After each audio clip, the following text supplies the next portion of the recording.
1392년 4월 17일 새벽 5시, 개경 선주교. 안개가 개경 시내를 하얗게 삼켜버린 새벽이었다. 만수산에서 내려온 찬 기운이 대동강의 따뜻한 습기와 만나 자욱한 운무가 되어 거리를 떠돌고 있었다. 선주교 위로 스며든 안개는 돌다리의 윤곽마저 흐릿하게 만들어 마치 이승과 저승을 잇는 다리처럼 신비롭고 으스스한 분위기를 자아내고 있었다. 새벽 정적을 깨뜨리는 것은 나무 지팡이가 돌바닥을 짚는 소리뿐이었다. 한 늙은이가 지팡이에 몸을 맡긴 채 천천히 다리를 건너고 있었다. 일찍 일어나 시장에 나가려는 상인이었다. 그는 평소보다 일찍 집을 나선 것을 후회하고 있었다. 이렇게 안개가 짙을 줄이야. 그때였다. 상인의 발걸음이 멈췄다. 앞쪽 다리 난간 근처 안개 너머로 뭔가 어둡게 얼룩진 것이 보였다. 처음엔 비 온 뒤 생긴 무릉덩이려니 했다. 하지만 가까이 다가갈수록 그것은 물이 아니었다. 상인의 입에서 낮은 신음이 새어나왔다. 그것은 피였다. 검붉게 응고된 피가 차가운 돌바닥 위에 넓게 퍼져 있었다. 빗자국은 다리 한복판에서 시작되어 난간 쪽으로 이어져 있었다. 마치 누군가 이곳에서 쓰러져 피를 흘리며 몸부림쳤음을 말해주는 듯했다. 상인의 시선이 빗자국을 따라 움직이다가 무언가에 멈춰섰다. 난간 근처에 뭔가 하얀 것이 떨어져 있었다. 떨리는 손으로 그것을 집어 올린 상인의 얼굴이 창백해졌다. 관모였다. 그것도 보통 관모가 아닌 고위 관료들만 있을 수 있는 자주색 끈이 달린 고급 관모였다. 하얀 비단으로 만든 모자의 한쪽 모서리가 찢어져 있었고 그 찢어진 부분에도 혈흔이 묻어 있었다. 이게 어찌 된 일이냐? 상인은 관모를 든 손이 덜덜 떨리는 것을 느꼈다. 누군가 이곳에서 죽었다. 그것도 높은 관리가. 하지만 시신은 보이지 않았다. 빗자국과 관모만이 밤사이 벌어진 끔찍한 일을 증언하고 있을 뿐이었다. 갑자기 바람이 불어왔다. 안개를 헤치고 스며든 바람은 다리 위를 훑으며 지나갔고 그제야 상인은 다른 것들을 발견할 수 있었다. 난간 근처에 흩어진 몇 개의 물건들, 금실로 수놓은 주머니, 부러진 나무 비녀, 그리고 상인이 숨을 멈췄다. 다리 모서리, 대나무가 자라는 곳에 뭔가 이상한 것이 있었다. 대나무 잎들이 붉었다. 마치 누군가 붓에 붉은 물감을 묻혀 칠한 것처럼 몇 개의 대나무 잎끝이 선명한 붉은색으로 물들어 있었다. 하늘이 시어 상인은 무릎이 꺾이는 것을 느꼈다. 이것은 그냥 살인이 아니었다. 뭔가 더 큰 일, 왕조의 운명을 바꿀 만한 큰 일이 일어났다는 예감이 온몸을 휩쌌다. 그리고 그 예감은 틀리지 않았다. 선주교 위에서 밤새 울던 바람이 잦아들면서 멀리 종로에서 새벽을 알리는 종소리가 울려 퍼졌다. 동이 트고 있었다. 하지만 그 새벽은 평범한 새벽이 아니었다. 고려 500년 역사의 마지막 새벽이었고 동시에 조선 500년 역사의 첫 새벽이었다. 안개 속에서 점점 모습을 드러내는 대동강의 잔잔한 물결이 다리 아래로 흘러갔다. 강물은 모든 것을 기억하고 있었다. 어젯밤 이곳에서 벌어진 일을, 한 사람의 마지막 숨소리를, 그리고 한 마음이라고 중얼거리며 쓰러져간 한 남자의 마지막 말을. 그 남자는 정몽주였다. 포은 정몽주.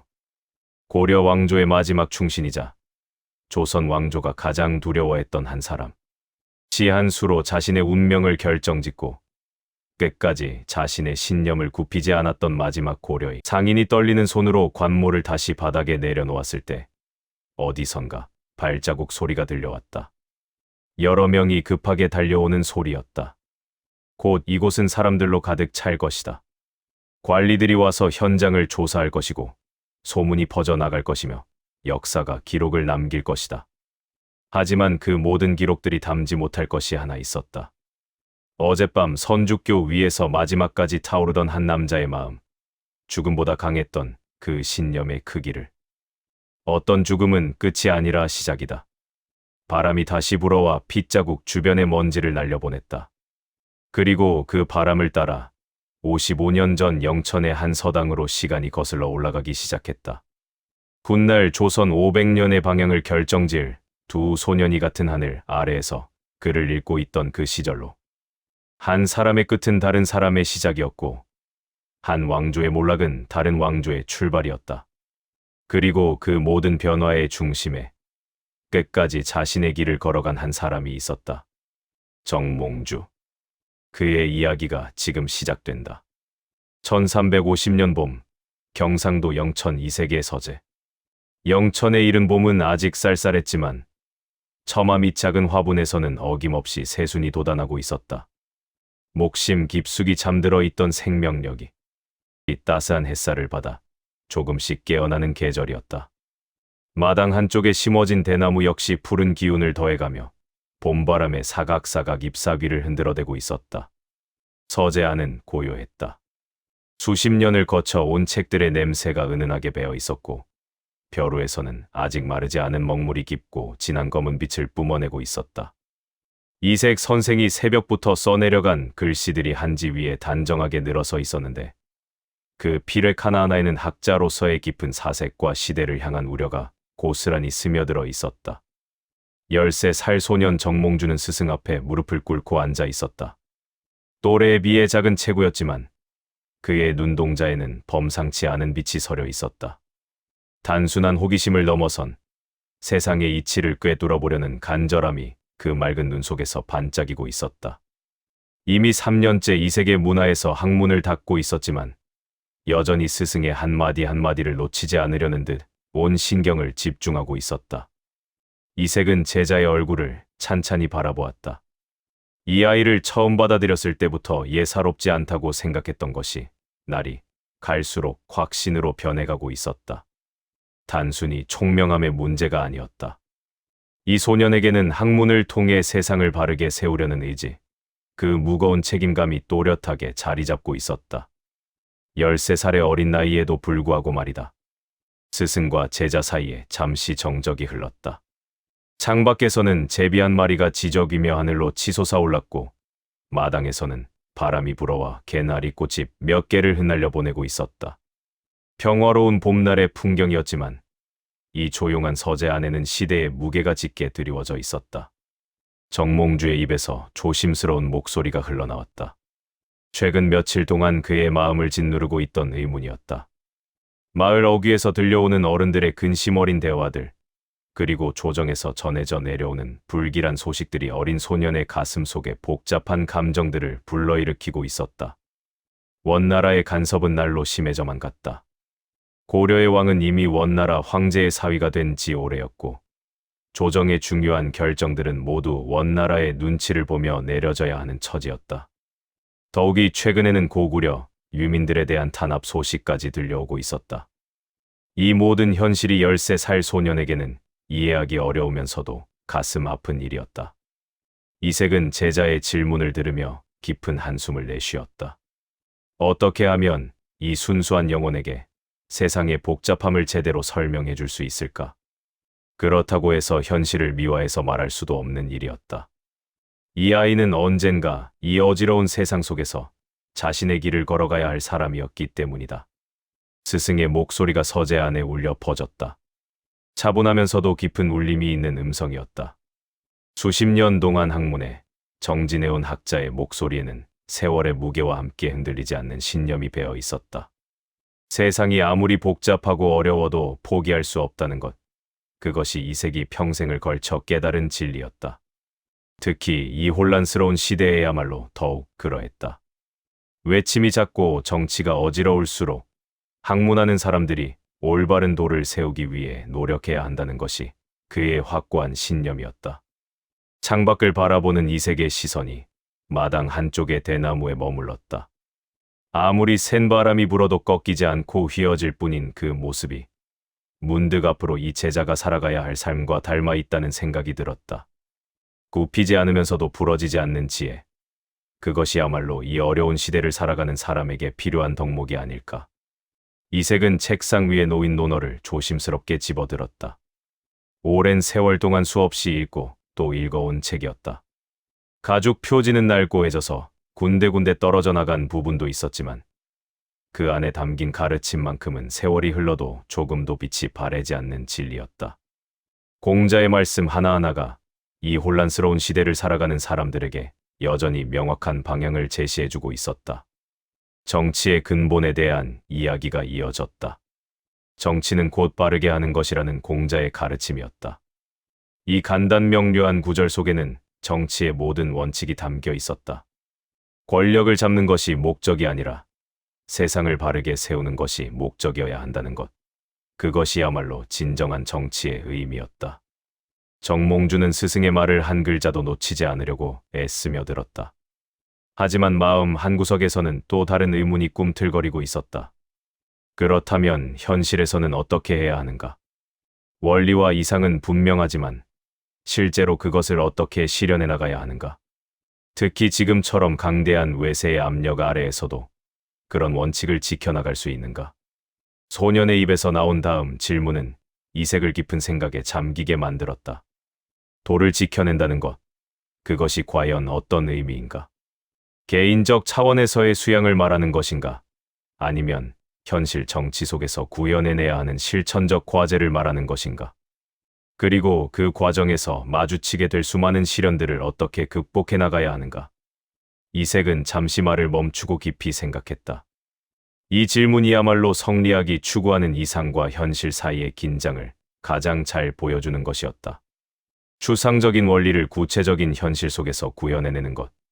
그것이 학문하는 사람들이 평생에 걸쳐 고민해야 할 과제였다. 바로 그때 대문 쪽에서 요란한 소리가 들려왔다. 무언가 넘어지는 듯한 둔탁한 소리와 함께 가벼운 발걸음이 마당을 가로질러 오고 있었다. 곧이어 서재 문이 벌컥 열리면서 8살짜리 꼬마가 숨을 헐떡이며 뛰어들어왔다. 정도전이었다. 정몽주보다 5살 어린 이 아이는 작년부터 이 세계의 서당에 다니기 시작했는데 어린 나이에도 불구하고 학문에 대한 열의가 남달랐다. 무엇보다 세상 돌아가는 일에 대한 관심이 유별났다. 나이에 비해 너무 성숙한 면도 있어서 때로는 이색도 놀랄 정도였다. 어린 정도전이 전해준 소식은 마을 사람들 사이에 퍼지고 있는 왜구에 대한 공포였다. 이미 몇 년째 계속되고 있는 일이었지만 최근 들어 그 규모와 빈도가 갈수록 심해지고 있다는 것이었다. 바닷가 마을들은 늘 불안에 떨어야 했고 언제 피난을 떠나야 할지 모르는 상황이 계속되고 있었다. 정몽주는 어린 도전이의 떨리는 목소리를 들으며 주먹을 불끈 쥐었다. 분노와 무력감이 동시에 밀려왔다. 이런 현실 앞에서 자신이 할 수 있는 일이 과연 무엇인가?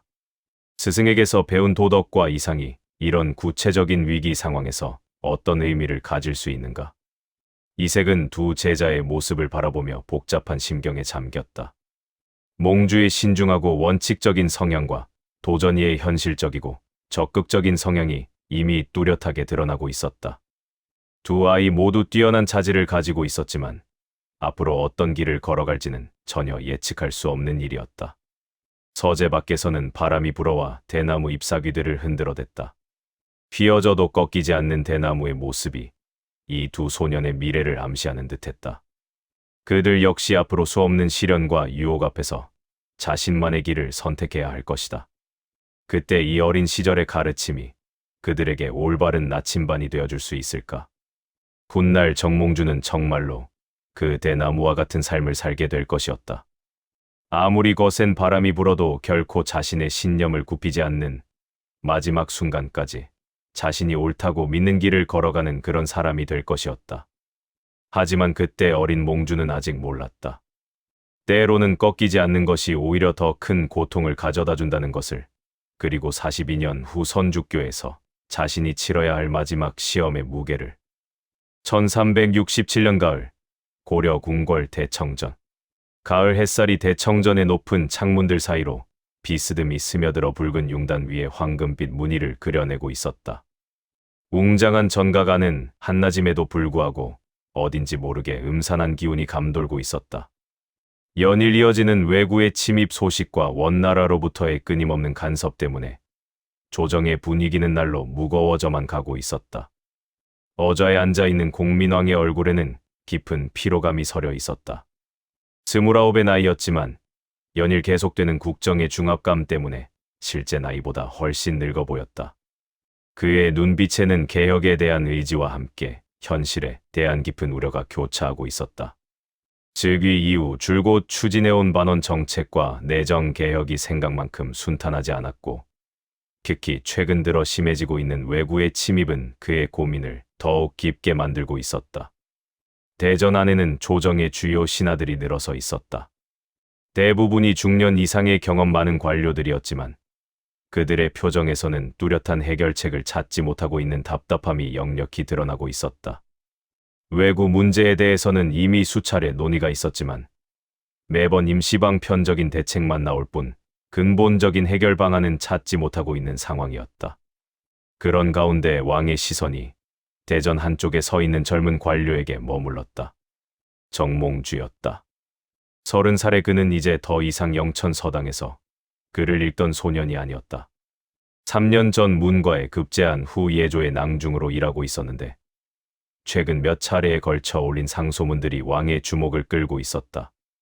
특히 외구 문제에 대한 그의 분석은 기존의 관점과는 확연히 다른 새로운 시각을 제시하고 있어서 조정 안에서도 화제가 되고 있었다. 정몽주의 외모는 17년 전 이색 선생 앞에 앉아있던 어린 모습과는 사뭇 달라져 있었다. 키가 훌쩍 자랐고 어깨도 넓어졌으며 수염을 기른 얼굴에는 성숙한 남성의 풍모가 배어 있었다. 하지만 여전히 또렷하고 진중한 눈빛만큼은 그대로였다. 다만 이제 그 눈에는 세상을 향한 확고한 신념과 의지가 더욱 뚜렷하게 자리 잡고 있었다. 수년간의 관료 생활을 통해 현실 정치의 복잡함을 경험했지만 그럼에도 불구하고 올바른 도리를 추구하겠다는 의지만큼은 조금도 흔들리지 않았다. 왕이 정몽주를 부르자 그는 한 걸음 앞으로 나서며 정중하게 절했다. 대전 안의 다른 신하들도 이 젊은 관료가 무슨 말을 할지 궁금한 듯 시선을 집중했다.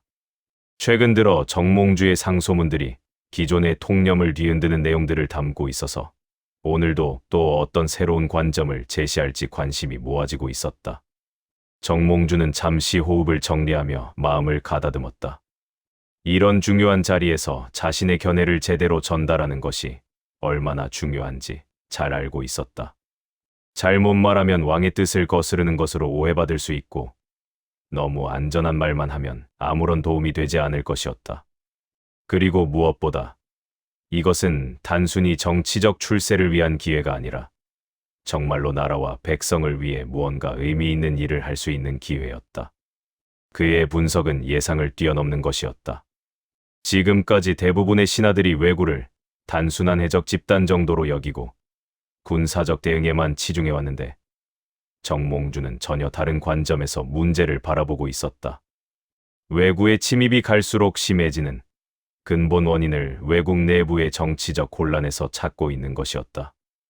남북조로 분열된 왜국에서 몰락한 무사들이 생계를 위해 바다로 나올 수밖에 없게 된 상황을 정확히 파악하고 있었고 따라서 해결책도 단순한 군사적 대응을 넘어 외교적 접근이 필요하다고 주장하고 있었다. 대전 안의 신하들은 정몽주의 제안을 두고 복잡한 심경에 빠져 있었다. 일리가 있는 분석이라는 것은 인정했지만 과연 현실적으로 실현 가능한 방안인지에 대해서는 의구심을 품고 있었다.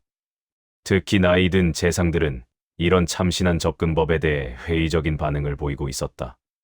수십 년간 축적해온 경험과 상식으로는 이해하기 어려운 제안이었기 때문이다. 한 원로 재상이 정중하면서도 비판적인 어조로 반박했다. 그의 목소리에는 젊은 관료의 이상주의적 사고에 대한 우려가 깃들어 있었다. 현실 정치의 복잡함을 모르는 젊은이의 탁상공론이라는 뜻을 에둘러 표현하고 있었다.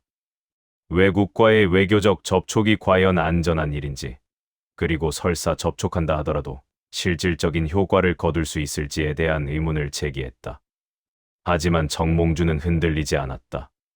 그의 대답은 정중하면서도 단호했다.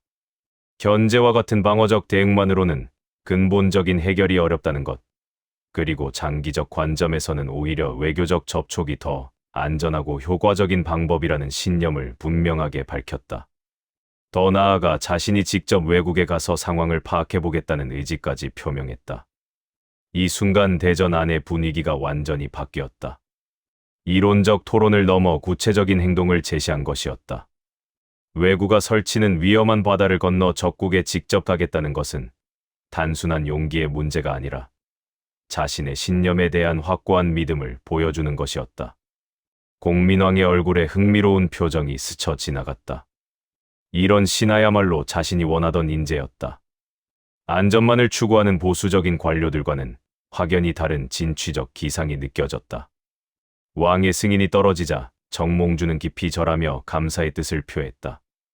하지만 그의 마음속에는 설렘과 함께 무거운 책임감도 자리 잡고 있었다. 드디어 자신이 평생 추구해온 학문적 이상을 현실에서 시험해볼 기회가 온 것이었다. 어린 시절 이색 선생에게서 배운 가르침들을 실제 외교 현장에서 구현해낼 수 있을지, 그리고 그를 통해 정말로 나라와 백성에게 도움이 되는 결과를 만들어낼 수 있을지에 대한 기대와 우려가 교차하고 있었다. 대전에서 나온 정몽주는 궁궐 마당을 천천히 걸으며 깊은 생각에 잠겼다. 가을 단풍이 곱게 물든 나무들 사이로 서늘한 바람이 불어와 그의 옷자락을 스치고 지나갔다. 계절의 변화처럼 자신의 인생에도 새로운 전환점이 찾아오고 있다는 것을 느낄 수 있었다. 지금까지는 주로 이론과 학문의 영역에서 머물러 있었다면 이제는 본격적으로 현실 정치의 한복판으로 뛰어들어야 할 때가 온 것이었다.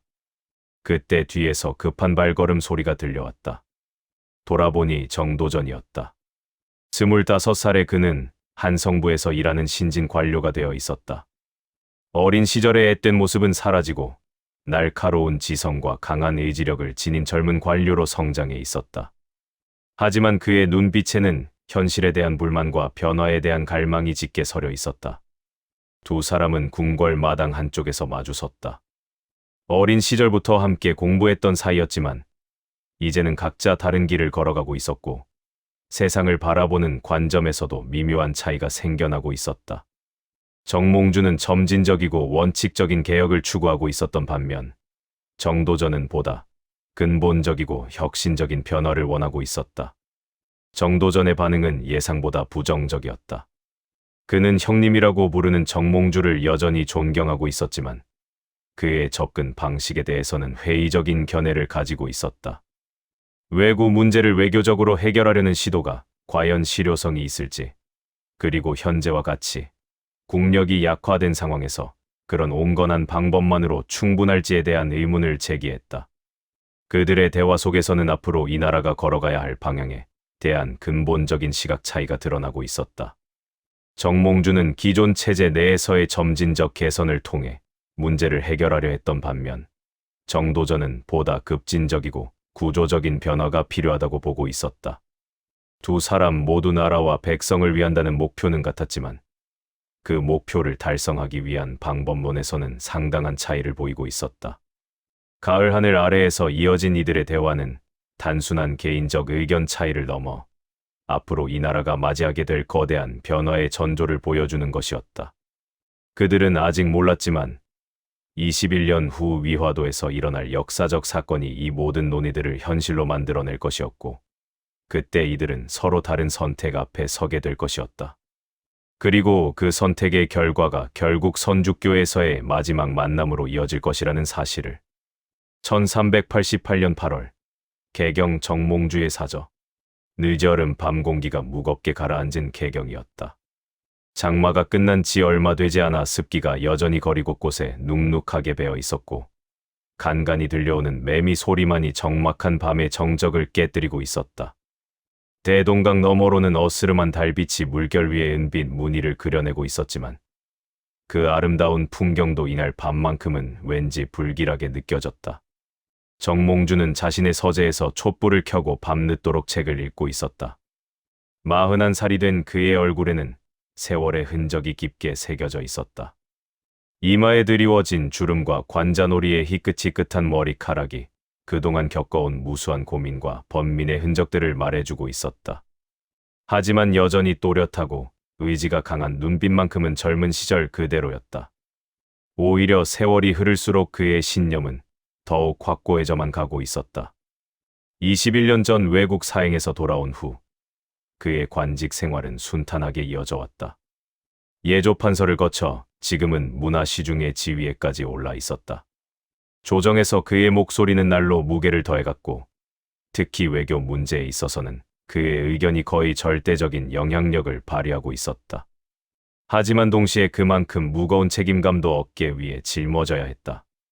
고려 왕조의 운명이 점점 더 위태로워져가는 상황에서 그는 끝까지 왕조를 지켜내야 한다는 사명감에 불타고 있었다.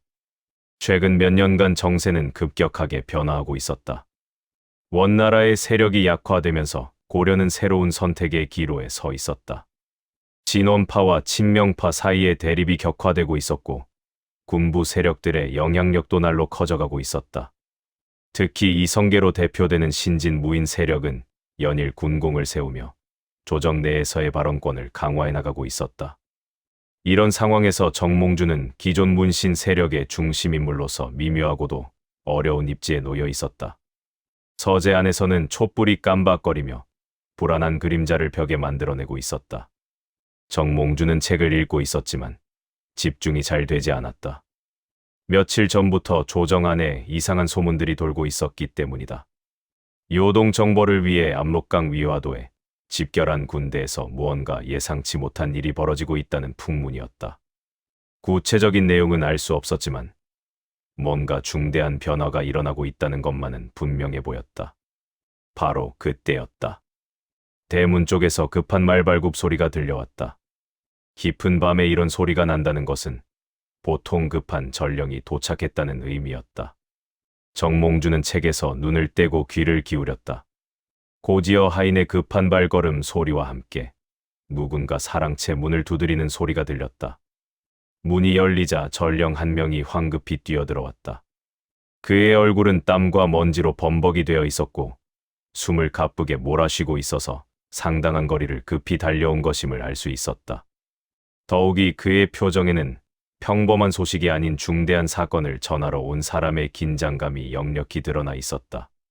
전령이 전한 소식은 정몽주의 예상을 훨씬 뛰어넘는 충격적인 것이었다. 위화도에서 이성계가 회군을 단행했다는 것이었다.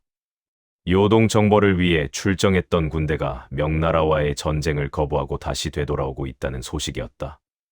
더욱 놀라운 것은 이성계가 단순히 군사적 판단에 의해 회군한 것이 아니라 정치적 목적을 가지고 의도적으로 이런 결정을 내렸다는 점이었다. 정몽주는 잠시 말을 잃고 전령을 바라보았다. 이것은 단순한 군사적 사건이 아니었다. 고려 왕조의 운명을 결정짓게 될 정치적 쿠데타의 시작이었다.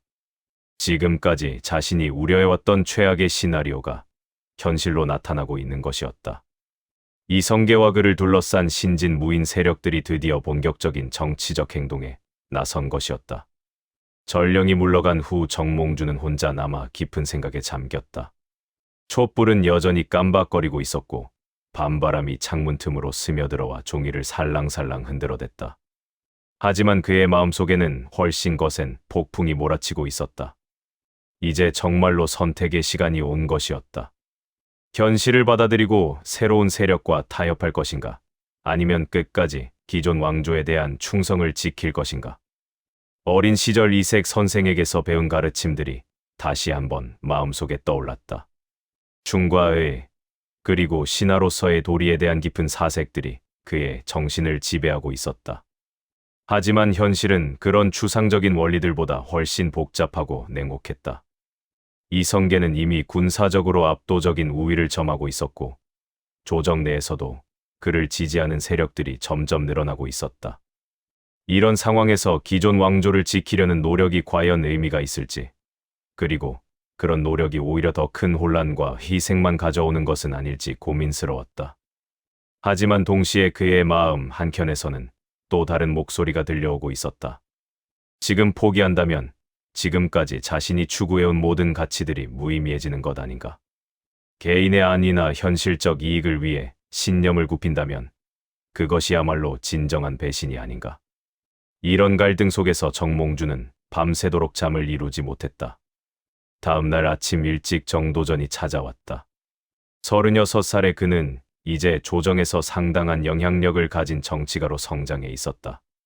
특히 이성계 세력과 가까운 관계를 유지하고 있어서 이번 위화도 회군에 대해서도 남다른 정보를 가지고 있을 것으로 보였다. 그의 얼굴에는 흥분과 기대감이 동시에 섞여 있었다. 오랫동안 기다려온 변화의 기회가 드디어 왔다는 확신이 그의 표정에서 익혀졌다. 두 사람은 정몽주의 서재에 마주 앉았다. 어린 시절부터 함께 공부했던 사이였지만 이제는 완전히 다른 길을 걷고 있다는 것이 더욱 분명해졌다. 정도전은 이번 사건을 고려 왕조를 근본적으로 변혁시킬 수 있는 절호의 기회로 보고 있었다. 그동안 누적되어 온 모든 문제들을 일거에 해결할 수 있는 역사적 전환점이라는 인식이었다. 반면 정몽주는 여전히 신중한 입장을 유지하고 있었다. 변화의 필요성은 인정하지만 그것이 반드시 왕조 교체를 통해서만 이루어질 수 있는 것은 아니라는 생각이었다. 오히려 급격한 변화가 가져올 수 있는 혼란과 부작용들을 더욱 우려하고 있었다. 특히 이성계 세력이 추구하는 변화가 과연 백성들에게 진정한 도움이 될지에 대해서는 확신하지 못하고 있었다. 두 사람의 대화는 점점 더 근본적인 문제들로 깊어져 갔다. 정치적 정당성의 근거가 무엇인가? 기존 질서에 대한 충성과 새로운 질서에 대한 열망 사이에서 어떤 선택을 해야 하는가? 그리고 진정으로 나라와 백성을 위하는 길이 무엇인가 하는 문제들이었다. 이런 논의들은 단순히 개인적인 견해 차이를 넘어 앞으로 이 나라가 걸어갈 방향을 결정짓게 될 중요한 의미를 가지고 있었다. 서재 밖에서는 가을이 다가오고 있음을 알리는 선선한 바람이 불고 있었다. 계절이 바뀌듯 이 나라의 정세도 돌이킬 수 없는 변화의 길로 접어들고 있었다. 정몽주와 정도전, 두 사람 모두 그것을 분명히 느끼고 있었지만 그 변화에 대응하는 방식만큼은 전혀 달랐다. 그리고 그 차이는 앞으로 더욱 커져서 결국 둘을 화해할 수 없는 대립관계로 이끌어갈 것이었다. 아직 그들은 몰랐다. 4년 후 선죽교에서 벌어질 마지막 대결의 씨앗이 바로 이 순간에 뿌려지고 있다는 것을. 그리고 위화도 회군으로 시작된 이 거대한 변화의 물결이 결국 한 사람의 죽음으로 끝나게 될 것이라는 것을. 1389년 봄, 고려 궁궐 편전. 벚꽃이 만개한 개경의 봄이었지만 궁궐 안의 분위기는 꽃이 주는 화사함과는 정반대로 차갑고 무거웠다. 위화도 회군 이후 불과 몇 달 만에 조정의 권력 구조가 완전히 뒤바뀌어 버렸다. 이성계와 그의 추종자들이 실질적인 권력을 장악한 가운데 기존 문신 세력들은 하루하루를 전전긍긍하며 보내고 있었다. 특히 왕실의 위상은 바닥까지 추락해서 이제 왕조차도 이성계의 눈치를 보며 정사를 처리해야 하는 처지가 되어 있었다. 정몽주는 편전에서 홀로 서 있었다. 42살의 그는 여전히 문화 시중의 지위를 유지하고 있었지만 그 권한은 예전과는 비교할 수 없을 정도로 축소되어 있었다. 중요한 결정들은 대부분 이성계와 그의 측근들에 의해 내려지고 있었고 정몽주를 비롯한 기존 관료들은 그저 형식적인 승인 과정에 참여할 뿐이었다. 하지만 그럼에도 불구하고 그는 끝까지 자신의 자리를 지키고 있었다. 마지막 한 사람이 남을 때까지 고려 왕조를 수호하겠다는 의지 때문이었다. 편전의 높은 창문으로 들어오는 봄볕이 바닥에 밝은 무늬를 그려내고 있었지만 정몽주의 마음속에는 깊은 어둠이 드리워져 있었다. 지난 몇 달간 그는 수많은 고민과 갈등 속에서 밤을 지새워야 했다. 현실적으로 보면 이성계 세력의 승리는 이미 기정사실이었다. 군사력에서 압도적인 우위를 점하고 있을 뿐만 아니라 조정 내에서도 점점 더 많은 관료들이 새로운 권력의 줄을 서고 있는 상황이었다. 이런 흐름에 맞서는 것은 계란으로 바위치기와 같은 무모한 시도로 보일 수도 있었다. 하지만 정몽주는 포기할 수 없었다. 그의 신념 체계에서 충성은 단순히 이익을 따르는 것이 아니라 옳고 그름의 문제였다. 고려 왕조가 아무리 쇠퇴했다고 하더라도 그것이 무력으로 전복되어야 할 이유는 되지 못했다. 더욱이 이성계 세력이 추구하는 변화가 과연 진정으로 백성들을 위한 것인지에 대해서도 의구심을 가지고 있었다. 권력욕에 눈이 먼 무인들의 정치적 야심을 숭고한 개혁 의지로 포장하는 것은 아닌지 하는 의혹이 그의 마음속에서 떠나지 않았다. 바로 그때 편전 문이 열리며 정도전이 들어왔다. 그의 얼굴에는 자신감과 의기양양함이 넘쳐나고 있었다. 이성계 세력의 핵심 참모 중 한 명이 된 그는 이제 조정에서 상당한 발언권을 행사하고 있었다. 특히 새로운 정치 제도 설계에 있어서는 그의 의견이 거의 절대적인 영향력을 발휘하고 있었다. 오랫동안 품어왔던 정치적 이상을 실현할 수 있는 기회가 마침내 찾아온 것이었다. 두 사람은 서로를 바라보며 잠시 말이 없었다. 어린 시절부터 함께 공부했던 사이였지만 이제는 화해할 수 없는 대립 관계에 놓여 있다는 것을 둘 다 분명히 느끼고 있었다. 정도전의 눈에는 옛 동지에 대한 아쉬움과 함께 시대의 흐름을 읽지 못하는 고집스러운 보수주의자에 대한 안타까움이 섞여 있었다. 반면 정몽주의 눈빛에는 배신감과 실망감이 깊게 서려 있었다. 정도전이 먼저 입을 열었다. 그의 목소리에는 확신에 찬 어조가 배어 있었다. 위화도 회군 이후 지난 몇 달간의 변화가 자신들의 선택이 옳았다는 것을 증명해주고 있다는 인식이었다. 우왕이 폐위되고 창왕이 새로 즉위하는 과정에서도 별다른 저항이나 혼란이 없었다는 것을 근거로 들며 민심이 이미 변화를 원하고 있다고 주장했다. 더 나아가 정몽주에게도 새로운 시대에 동참할 것을 권유했다. 하지만 정몽주의 반응은 단호했다. 그는 정도전의 논리에 담긴 오류들을 차근차근 지적했다. 저항이 없었다는 것이 곧 지지를 의미하는 것은 아니며 오히려 백성들이 정치적 변화에 무관심하거나 체념하고 있다는 증거일 수도 있다고 반박했다. 더욱이 무력으로 왕을 폐위시키고 새로운 왕을 세우는 것은 어떤 명분으로도 정당화될 수 없는 찬탈 행위라고 규정했다. 그의 목소리에는 흔들리지 않는 신념이 담겨 있었다. 정도전은 정몽주의 완고함에 답답함을 느꼈다. 현실 정치에서 순수한 명분론만으로는 아무것도 해결할 수 없다는 것이 그의 생각이었다. 때로는 불완전한 방법을 통해서라도 더 큰 선을 추구해야 한다는 실용주의적 관점에서 정몽주의 원칙론은 시대착오적으로 보였다. 더욱이 고려 왕조가 이미 회복 불가능한 상태까지 쇠퇴한 상황에서 무의미한 충성을 계속 고집하는 것은 오히려 백성들에게 해가 되는 일이라고 판단했다. 두 사람의 대화는 점점 더 격렬해져 갔다. 표면적으로는 정중한 어조를 유지하고 있었지만 그 속에 담긴 감정의 강도는 날로 높아져만 갔다. 정도전은 정몽주가 개인적 명예욕이나 기득권 유지를 위해 변화를 거부하고 있다고 의심했고, 정몽주는 정도전이 권력욕에 눈이 멀어 원칙을 저버렸다고 비판했다. 어린 시절 함께 꿈꾸었던 이상적 정치에 대한 열망은 이제 완전히 다른 방향으로 발전해 있었다. 대화가 끝난 후 정몽주는 혼자 남아 깊은 생각에 잠겼다. 편전 안에는 다시 고요가 찾아왔지만 그의 마음속에서는 더욱 거센 폭풍이 몰아치고 있었다. 이제 더 이상 중립적 입장을 유지할 수는 없는 상황이 되었다. 이성계 세력에 협조하든지 아니면 끝까지 저항하든지 둘 중 하나를 선택해야 하는 기로에 서 있었다. 그리고 그의 선택은 이미 결정되어 있었다. 며칠 후 조정에서는 중대한 회의가 열렸다. 창왕의 폐위와 공양왕의 옹립에 관한 논의였다. 이성계 세력은 창왕이 너무 어려서 국정을 제대로 수행할 수 없다는 명분을 내세워 또 다시 왕을 바꾸려 하고 있었다. 실제로는 창왕이 자신들의 뜻에 완전히 순종하지 않는다는 것이 진짜 이유였지만 표면적으로는 국가의 안정을 위한 불가피한 조치라고 포장하고 있었다. 이 자리에서 정몽주는 마지막 저항을 시도했다. 그는 논리정연한 반대 의견을 제시하며 이성계 세력의 계획을 저지하려 했다. 왕조의 정통성과 신하로서의 의리, 그리고 무엇보다 이런 식의 권력 교체가 앞으로 어떤 앙내를 남기게 될지에 대한 우려를 진지하게 표명했다. 하지만 이미 대세는 기울어진 상태였다. 대부분의 관료들이 침묵으로 일관했고 일부는 아예 이성계 편에 서서 정몽주의 의견에 반박하고 나섰다.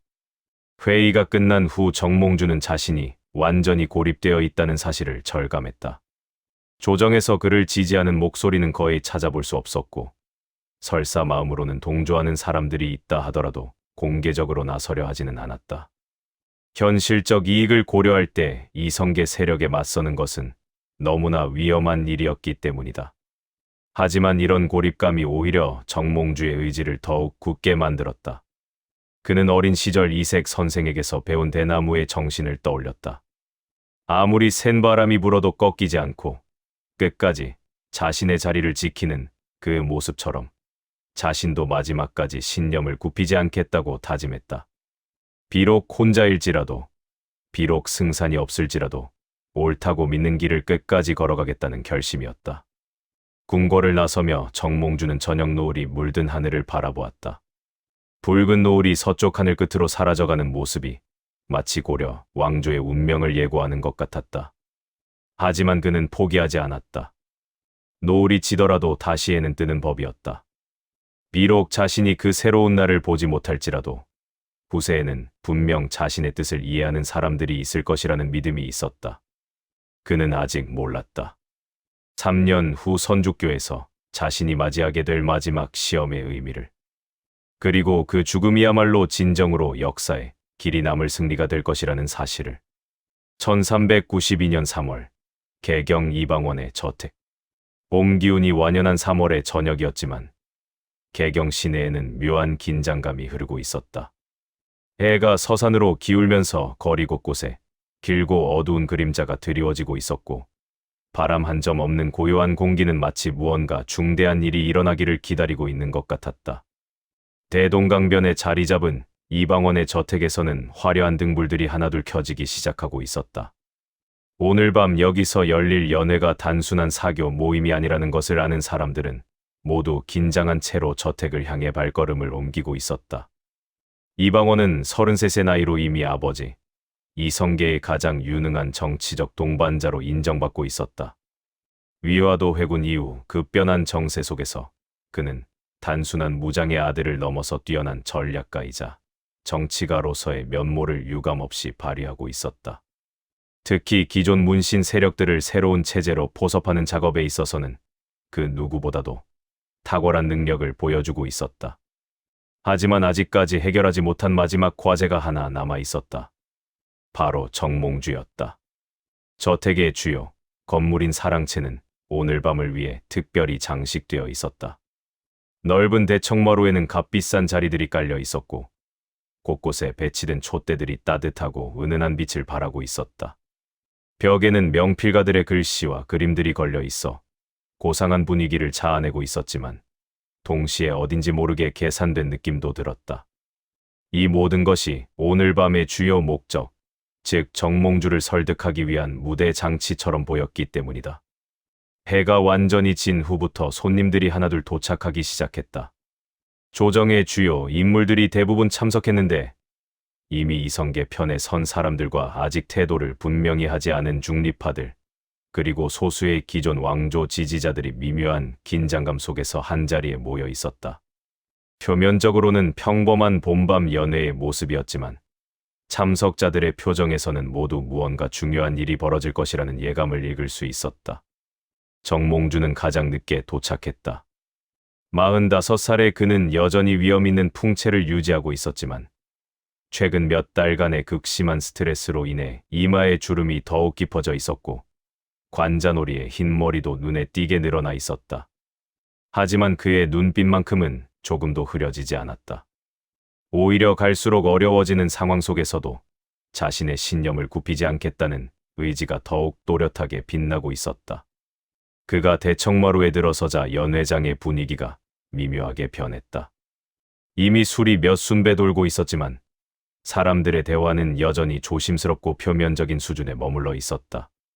모두가 오늘 밤의 진짜 목적이 무엇인지 알고 있었고 정몽주와 이방원 사이에서 어떤 일이 벌어질지 궁금해하면서도 한편으로는 두려워하고 있었다. 이 두 사람의 대화 결과에 따라 앞으로의 정치 지형이 완전히 달라질 수 있기 때문이었다. 이방원은 정몽주를 극진하게 맞이했다. 자신의 바로 옆 상석에 자리를 마련해놓고 직접 술을 따라주며 최고의 예우를 보였다. 하지만 정몽주는 그런 호의에 대해 정중하면서도 거리감을 유지하는 반응을 보였다. 두 사람 사이에는 표면적인 예의 아래에 깊은 긴장감이 흐르고 있었고 다른 참석자들도 그것을 분명히 느낄 수 있었다. 연회가 한창 무르익어갈 무렵 이방원이 갑자기 일어서서 술잔을 들었다. 연회장 안의 모든 대화가 멈추고 사람들의 시선이 그에게 집중되었다. 그의 얼굴에는 평소보다 진지한 표정이 떠올라 있었고 무언가 중요한 말을 하려는 듯한 기색이 역력했다. 이때부터 오늘 밤의 진짜 목적이 드러나기 시작할 것이라는 것을 모든 사람들이 직감했다. 이방원의 입에서 흘러나온 것은 시였다. 하지만 그것은 평범한 풍류를 읊은 시가 아니었다. 그가 낭송한 하여가는 정몽주를 향한 직접적인 회유의 메시지였다. 이런들 어떠하리, 저런들 어떠하리로 시작되는 이 시에는 과거의 모든 것을 털어버리고 새로운 시대에 함께 동참하자는 제안이 인유적으로 담겨 있었다. 표면적으로는 우정과 화해를 노래한 시처럼 보였지만 실제로는 정치적 타협을 요구하는 최후 통첩에 가까웠다. 연회장 안은 완전한 정적에 휩싸였다. 이방원의 시 낭송이 끝난 후에도 한동안 아무도 말을 하지 못했다. 모든 시선이 정몽주에게 집중되어 있었고 그의 반응을 기다리고 있었다. 이 순간 정몽주가 어떤 대답을 할지에 따라 고려, 왕조의 운명이 결정될 수도 있는 상황이었다. 만약 그가 이방원의 제안을 받아들인다면 기존 왕조 세력의 마지막 저항도 끝나게 될 것이었다. 하지만 정몽주는 망설이지 않았다. 그는 천천히 일어서서 술잔을 들었다. 그의 얼굴에는 평온한 미소가 떠올라 있었지만 동시에 흔들리지 않는 결의가 그 미소 뒤에 숨어 있었다. 연회장 안의 모든 사람들이 숨을 죽이고 그의 다음 행동을 지켜보고 있었다. 이 순간이야말로 두 사람, 아니 두 세력 간의 마지막 대화가 될 것임을 모두가 예감하고 있었다. 정몽주의 입에서 흘러나온 단심가는 이방원의 제안에 대한 명확하고도 단호한 거절이었다. 이 몸이 죽고 죽어 100번 고쳐 죽어로 시작되는 이 시에서 그는 자신의 신념을 결코 굽히지 않겠다는 의지를 분명하게 표명했다. 특히 임향한 일편단심이야 가실 줄이 있으랴 라는 마지막 구절에서는 고려 왕조에 대한 변치 않는 충성을 천명했다. 이것은 단순한 시 낭송이 아니라 정치적 신념 고백이자 동시에 죽음 각오의 선언이었다.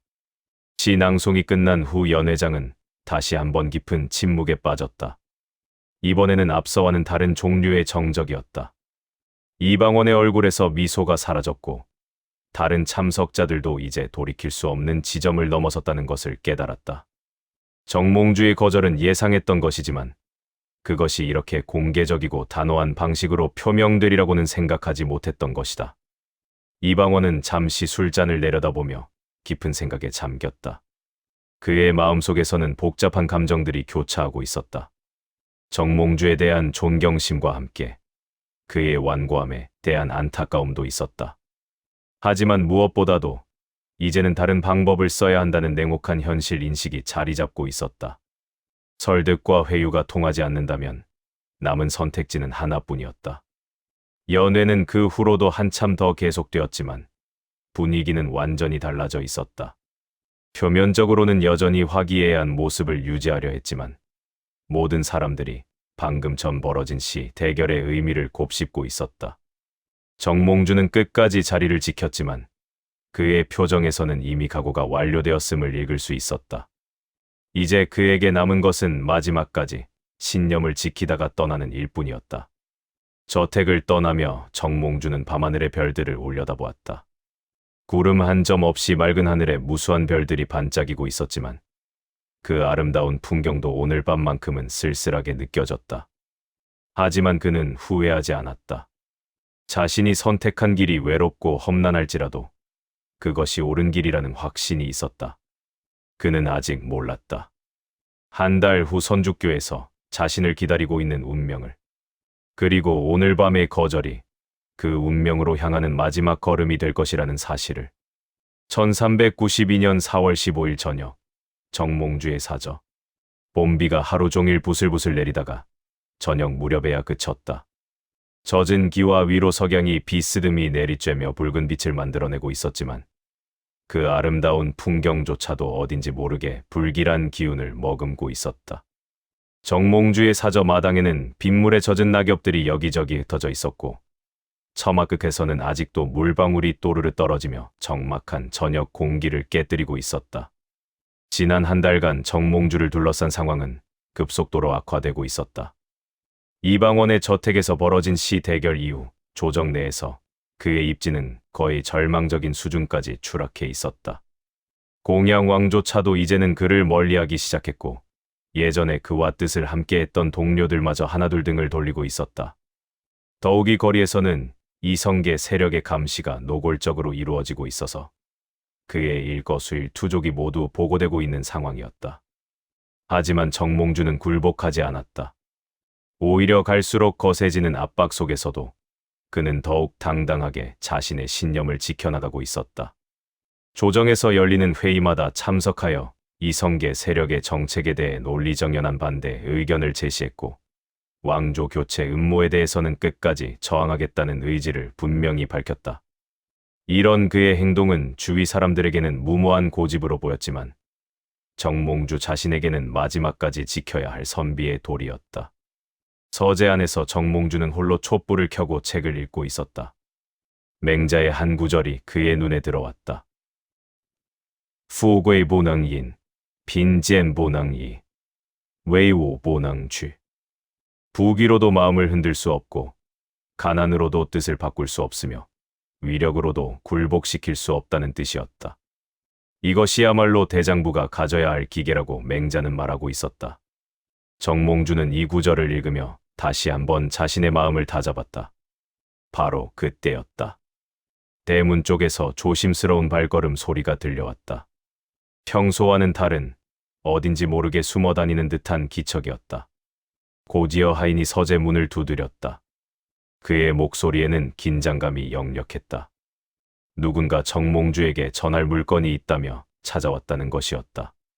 하지만 그 사람은 자신의 정체를 밝히지 않은 채 편지 한 통만 남기고 어둠 속으로 사라져버렸다는 것이었다.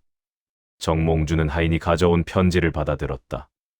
평범한 한지에 쓰여진 편지였지만 글씨체에서는 상당한 교육을 받은 사람의 필적임을 알 수 있었다. 더욱이 먹의 농담이나 글자의 힘 등에서 급하게 쓴 것이 아니라 신중하게 작성된 것임이 느껴졌다. 이것은 단순한 익명의 장난이 아니라 누군가 진심으로 그에게 전하고 싶은 메시지가 있어서 보낸 것 같았다.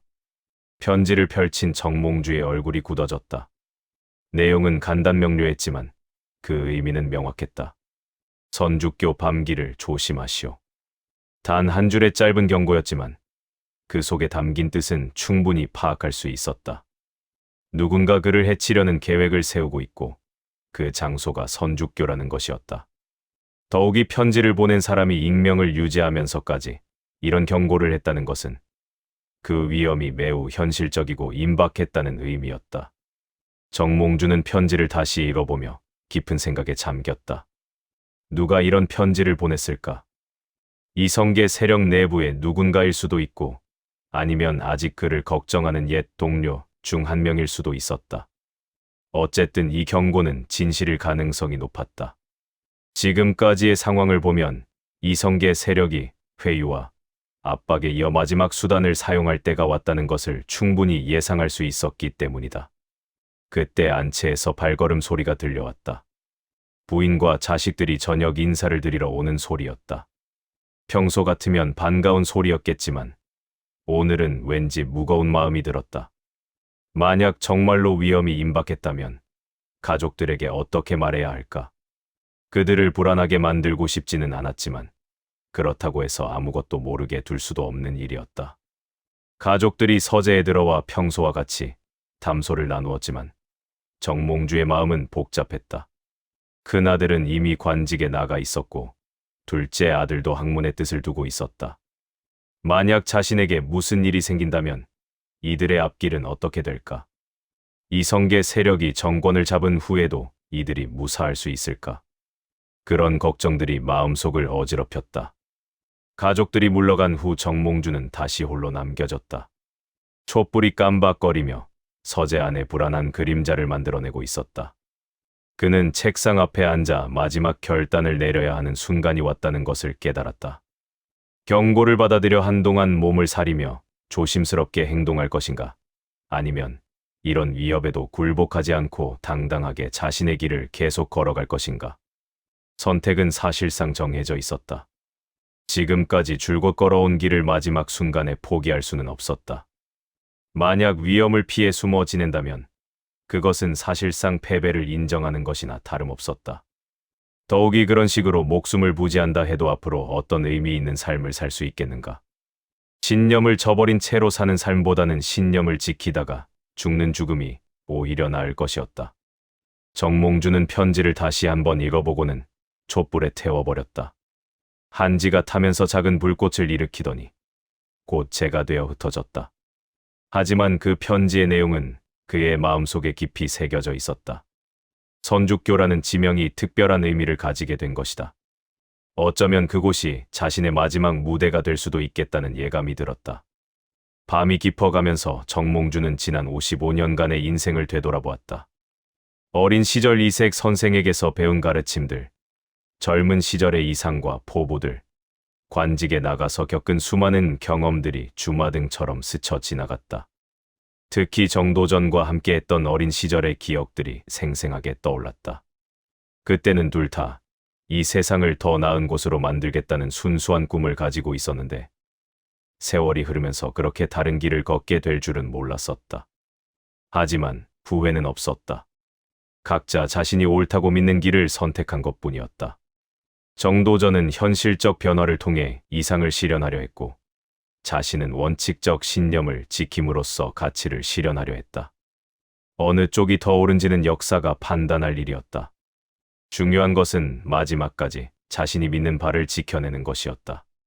새벽녘이 되어서야 정몽주는 결심을 굳혔다. 내일부터도 평소와 같이 조정에 나가 자신의 소임을 다할 것이었다. 설사 위험이 도사리고 있다 하더라도 그것 때문에 물러설 수는 없었다. 선죽교든 어디든 운명이 자신을 부르는 곳이 있다면 당당하게 맞이하겠다는 각오였다. 창밖에서는 새벽을 알리는 달구름 소리가 들려오고 있었다. 동쪽 하늘이 희끗희끗해지기 시작하면서 새로운 하루가 시작되고 있었다. 하지만 정몽주에게는 이 하루가 평범한 하루가 아님을 직감할 수 있었다. 어쩌면 며칠 후면 자신의 마지막 순간이 올지도 모른다는 예감이 있었다. 그는 책상 위에 놓인 붓을 들어 마지막 시 한 수를 적었다. 단심가를 지어 노래하니 일편단심 변할 줄 모르겠구나. 이 마음 변한다면 하늘이 먼저 알리라. 자신의 신념에 대한 마지막 다짐이었다. 그리고 동시에 앞으로 벌어질 일들에 대한 각오의 표현이기도 했다. 촛불을 끄고 잠자리에 든 정몽주의 마음은 오히려 평온했다. 마지막 선택을 끝낸 후에 찾아온 고요함이었다. 이제 그에게 남은 것은 그 선택에 따른 결과를 받아들이는 일뿐이었다. 며칠 후 선죽교에서 벌어질 일을, 그리고 그 일이 가져올 역사적 의미를 그는 아직 정확히 알지 못했다. 하지만 적어도 한 가지는 확신할 수 있었다. 자신은 끝까지 떳떳하게 살다가 떠날 것이라는 점이었다. 1392년 4월 16일 밤, 정몽주의 사저. 개경에는 유난히 고요한 밤이 찾아와 있었다. 바람 한 점 없는 정적 속에서 달빛만이 기와 지붕 위에 은은하게 내려앉고 있었고 멀리서 들려오는 야경꾼의 징소리마저 평소보다 더욱 쓸쓸하게 느껴졌다. 대동강의 물소리도 오늘 밤만큼은 마치 무언가를 슬퍼하는 것 같은 낮은 신음으로 들려왔다. 하늘에는 구름 한 점 없이 무수한 별들이 반짝이고 있었지만 그 아름다운 별빛조차도 어딘지 모르게 비통한 기운을 머금고 있었다. 정몽주는 침실에서 잠자리에 누워 있었지만 잠이 오지 않았다. 45해를 살아오면서 이처럼 깊은 사색에 잠긴 밤도 드물었다. 어제 받은 익명의 경고장 이후 그의 마음은 오히려 더욱 평온해져 있었다. 마지막 결정을 내린 후에 찾아오는 고요함이었다. 죽음의 가능성을 받아들인 후에야 비로소 진정한 평화를 느낄 수 있다는 것이 이상하면서도 자연스러웠다. 천장을 바라보며 그는 지난 생애를 차근차근 되돌아보았다. 영천의 이색 선생 서재에서 보낸 소년 시절, 그때 배운 성리학의 가르침들이 지금까지 자신의 인생을 관통하는 기둥이 되어 주었다. 인의의 지신, 수신제가 지국평천하, 그리고 무엇보다 선비로서의 절개와 충성에 대한 신념들이 어려운 순간마다 길잡이가 되어 주었다. 비록 현실은 이상과 달랐고 때로는 그런 신념 때문에 더 큰 고통을 겪어야 했지만 그럼에도 불구하고 후회는 없었다. 젊은 시절 외국 사행에서 돌아온 후 펼쳐진 관료 생활도 떠올랐다. 수많은 정치적 갈등과 외교적 협상들 속에서도 그는 늘 원칙을 지키려 노력해왔다. 물론 완벽하지는 못했겠지만 적어도 자신의 양심에 어긋나는 일은 하지 않으려고 애썼다. 특히 최근 몇 년간 이성계 세력과의 대립 과정에서도 한 번도 자신의 신념을 굽히지 않았다는 것에 대해서는 자부심을 느꼈다. 가장 아쉬운 것은 정도전과의 관계였다. 어린 시절부터 함께 공부하며 같은 꿈을 키워온 것이 이렇게 다른 길을 걸어가게 될 줄은 몰랐었다. 둘 다 나라와 백성을 위한다는 목표는 같았지만 그 방법에 대해서는 끝내 합의점을 찾지 못했다. 정도전은 현실적 변혁을 통해 이상을 실현하려 했고 자신은 원칙적 신념을 지킴으로써 가치를 실현하려 했다. 어느 쪽이 더 옳은지는 후세가 판단할 일이겠지만 적어도 각자 자신이 믿는 바를 끝까지 추구했다는 점에서는 서로를 이해할 수 있지 않을까 싶었다. 문득 창밖에서 야옹야옹 고양이 우는 소리가 들려왔다. 평소 같으면 그냥 지나쳤을 소리였지만 오늘 밤에는 왠지 애절하게 느껴졌다. 마치 무언가를 애도하는 것 같은 혹은 이별을 아쉬워하는 것 같은 울음소리였다. 정몽주는 가만히 그 소리에 귀를 기울이며 자신도 모르게 눈시울이 뜨거워지는 것을 느꼈다. 죽음에 대한 두려움이라기보다는 이 세상과의 이별에 대한 슬픔이었다. 가족들 생각이 마음을 무겁게 만들었다. 부인은 최근 들어 그의 변화를 눈치챈 듯했지만 직접적으로 묻지는 않았다. 아마도 남편의 성격을 잘 아는 그녀는 이런 시기에 섣불리 간섭하는 것보다 묵묵히 뒷바라지해주는 것이 더 나을 것이라고 판단했을 것이다. 자식들도 마찬가지였다. 특히 큰아들은 이미 관직에 나가 있어서 아버지가 처한 상황의 심각성을 어느 정도 파악하고 있었지만 역시 직접적인 언급은 피하고 있었다. 만약 자신에게 무슨 일이 생긴다면 이들의 앞날은 어떻게 될까? 이성계 세력이 완전히 정권을 장악한 후에도 가족들이 무사할 수 있을까? 그런 걱정들이 마음을 어지럽혔다. 하지만 동시에 자식들이 모두 건전한 정신력을 가진 사람들로 성장해 있다는 것에 대해서는 안심이 되었다. 설사 어려운 시련이 닥쳐와도 올바른 길을 잃지 않고 살아갈 것이라는 믿음이 있었다. 시간이 흘러 한밤중이 되자 정몽주는 잠시 잠에 빠져들었다. 그런데 꿈속에서 이상한 광경을 보게 되었다. 어린 시절 이색 선생의 서재 마당에 있던 대나무가 나타났는데 그 푸른 잎사귀들이 점점 붉은색으로 변해가고 있었다. 처음에는 연한 분홍빛이었던 것이 점점 진해져서 마침내 선명한 붉은색이 되어 있었다. 그리고 그 붉은 대나무 아래에서 자신이 서 있는 모습이 보였다. 하얀 관복을 입고 있었는데 그 옷자락에도 붉은 얼룩들이 점점 퍼져나가고 있었다. 꿈에서 깬 정몽주는 온몸에 식은땀이 배어 있음을 느꼈다. 너무나 생생한 꿈이어서 한동안 현실과 구분하기 어려울 정도였다. 하지만 동시에 그 꿈의 의미를 직감적으로 이해할 수 있었다. 붉은 대나무는 자신의 운명을 상징하는 것이었다. 푸른 대나무가 붉게 물든다는 것은 자신의 피로써 신념을 완성한다는 뜻이 아닐까. 어린 시절 스승에게서 배운 대나무의 정신, 즉 휘어져도 꺾이지 않는 지조를 마지막까지 지켜내겠다는 다짐의 표현인 것 같았다. 창밖을 보니 동쪽 하늘이 희끗희끗해지기 시작하고 있었다. 새벽이 다가오고 있는 것이었다. 오늘도 조정에 나가야 했다. 아무리 위험하다는 경고를 받았다 하더라도 신하로서의 소임을 포기할 수는 없었다. 더욱이 이런 위기의 순간일수록 왕 곁을 지켜야 한다는 것이 그의 신념이었다. 설사 그것이 마지막이 될지라도 말이다. 정몽주는 자리에서 일어나 새벽 예불을 드렸다. 평소보다 더욱 정성스럽게 절을 하며 지금까지의 삶에 대한 감사와 앞으로의 일에 대한 각오를 다졌다. 조상들의 영전에도 깊이 절하며 후손들이 부끄럽지 않은 길을 걸어왔다는 것을 아뢰었다. 그리고 무엇보다 자신이 추구해온 충절이 헛되지 않기를 기원했다. 예불을 마친 후 그는 서재로 가서 마지막 글을 썼다. 유서라고 하기에는 너무 간결했지만 자신의 뜻을 분명히 밝힌 것이었다. 일편단심을 지키다가 가노라. 후세 사람들이 이를 기억해 주기 바란다. 몇 줄 되지 않는 글이었지만 그 안에는 55년 인생의 모든 의미가 압축되어 있었다. 해가 떠오르면서 집안이 분주해지기 시작했다. 하인들이 아침 준비를 하고 있었고 가족들도 하나둘 일어나서 각자의 하루를 시작하고 있었다. 정몽주는 평소와 같이 아침 식사를 하며 가족들과 담소를 나누었다. 하지만 마음 한편에서는 이것이 마지막일 수도 있다는 생각이 떠나지 않았다. 그럼에도 불구하고 평상심을 유지하려 노력했다. 가족들을 불안하게 만들고 싶지 않았기 때문이었다. 관복을 갈아입고 관모를 쓰며 정몽주는 마지막 점검을 했다. 겉모습은 평소와 다름없었지만 마음가짐은 완전히 달라져 있었다. 오늘 하루가 자신에게 어떤 의미를 가지게 될지, 그리고 그것이 역사에 어떤 흔적을 남기게 될지는 아무도 모르는 일이었다. 하지만 적어도 한 가지는 확신할 수 있었다. 자신은 끝까지 떳떳하게 행동할 것이라는 점이었다. 대문을 나서며 정몽주는 뒤돌아 자신의 집을 바라보았다. 40여 년간 살아온 이 집에서 보낸 수많은 추억들이 스쳐 지나갔다. 기쁜 일도 있었고 슬픈 일도 있었지만 모두 소중한 기억들이었다. 어쩌면 오늘 저녁에는 이 대문을 다시 들어서지 못할 수도 있겠다는 생각이 들었지만 후회는 없었다.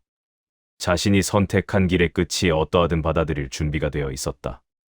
궁궐로 향하는 길에서 정몽주는 개경 시내의 평범한 일상 풍경들을 유심히 바라보았다. 장사꾼들이 물건을 나르고 있고 아이들이 뛰어다니며 놀고 있었다. 이 모든 일상이 계속 이어져 나가겠지만 자신은 곧 그 일상에서 사라지게 될 것이었다. 하지만 슬프지는 않았다.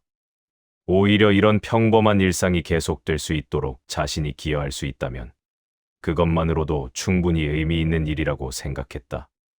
오늘 밤 선죽교에서 무슨 일이 벌어질지는 아무도 모르는 일이었다. 하지만 정몽주에게는 이미 각오가 완료되어 있었다. 마지막 순간까지 자신의 신념을 지켜내겠다는 의지만이 그의 마음을 채우고 있었다.